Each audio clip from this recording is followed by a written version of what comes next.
আতিক বসে আছে আমাদের ড্রয়িং জন্মদিন রুমে। থাকায় সে আমাদের এনগেজমেন্টের রিংটা ফেরত শুধু দিয়েছে। জিজ্ঞেস করলাম আমার মা কোন খুশি কলেজে পড়ে। পড়ে। খুশিটা কিছুতে চেপে রাখতে পারছে না। আমি আমার ঘরে বসে পেয়েও গেলাম। একটু আগে ওয়াশরুমে যেয়ে অনেক মেহেদি তার বাড়ির কাছে মাকে বললাম ওয়াশরুমে যেয়ে সাবান দিয়ে খোলার চেষ্টা করেছি।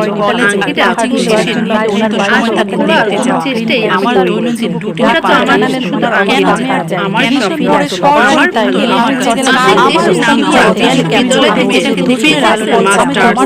আমাদের পাশের পাশে সেটা 10 বছর ভাড়া ছিল। আমাদের দুই পরিবারের মধ্যে দারুণ সম্পর্ক। শহরে ওদের তিনতলার একটা জমি ছিল। আংটি রিটায়ার করার পরে রিটায়ারমেন্টে যে টাকাটা পেয়েছিলেন সেটাতে নিজেদের একটা ছোট্ট বাড়ি করলেন।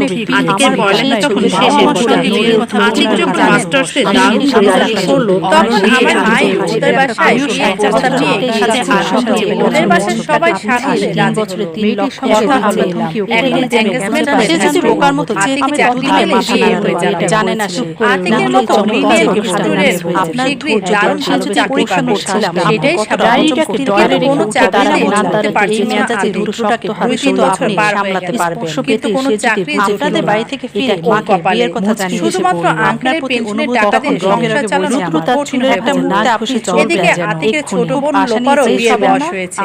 তাকেও বিয়ে দিতে পারছে না। হঠাৎ করে মধ্যবিত্ত পরিবারটা তাহলে দরিদ্র পরিবারে পরিণত হলো। আতিক তিনটা টিউশনি করে তুলে নিয়ে বিয়ে করেছে আপনাকে সর্বসাকুল্যে কেন এত ভালোবাসা করেছি না তাও কোনো মাসে কেউ টাকা দিয়ে অজুহাতে বেতন দিতে চায় না। আতিক তুমি আমার ডিপ্রেশনে ভোগে।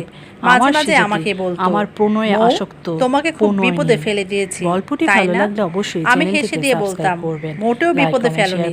শুনেছি বিয়ে হয়ে গেলে ভালোবাসা কমে যায়, কাজেই যতদিন বিয়ে হচ্ছে না ততদিন বেশি বেশি ভালোবাসা পাচ্ছি। আতিক করুণভাবে হাসতো। আমার মা মাঝে মাঝে আমাকে শোনান দিত এনগেজমেন্টটা ভেঙে দেবে, কারণ অনেক ভালো ভালো প্রস্তাব তার হাতে আছে। আমি মায়ের কথা হেসে উড়িয়ে দিতাম।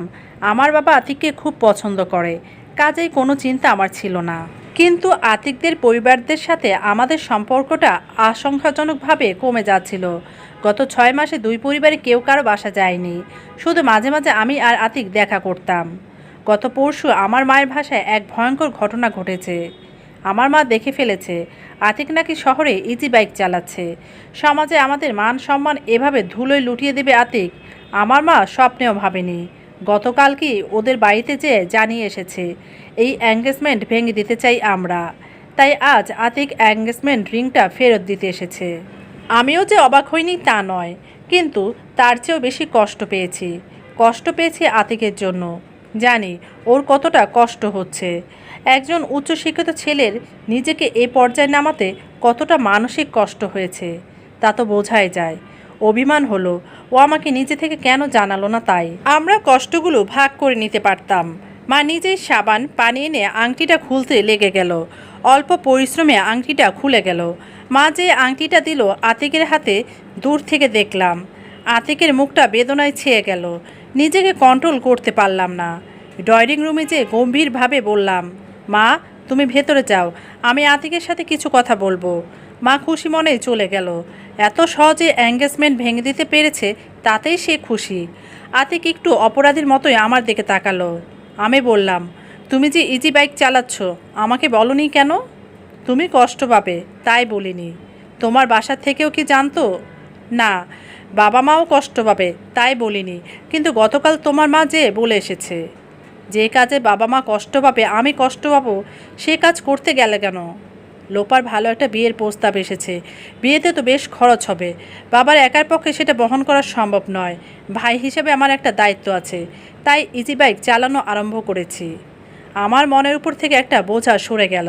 হঠাৎ করেই মনে হলো আমার মা কি বোকা, বয়স হয়েছে কিন্তু এরকম সোনার টুকরো ছেলে চেনার মতো ক্ষমতা হয়নি। আমি বললাম, এখন কি আর চাকরির ইন্টারভিউ দাও না? আতিক খুব মন খারাপ করে বলল, দেই তো, কিন্তু কোনোদিন চাকরি পাবো বলে মনে হয় না। আমি বললাম, অবশ্যই পাবে, আমি অপেক্ষায় থাকবো। আতিক করুণভাবে হাসলো। আমি ওকে আশ্বস্ত করে বললাম, তোমার আমার জুটি উপরওয়ালা তৈরি করেছেন। কোনো সোনার আংটি পরিয়ে দেওয়া বা খুলে ফেলা দিয়ে সেই বাঁধনে কিছুই যায় আসে না। আমি অপেক্ষায় থাকবো, তোমাকে পারতেই হবে। আর না পারলেও কখনো হতাশ হয়ে যাবা না।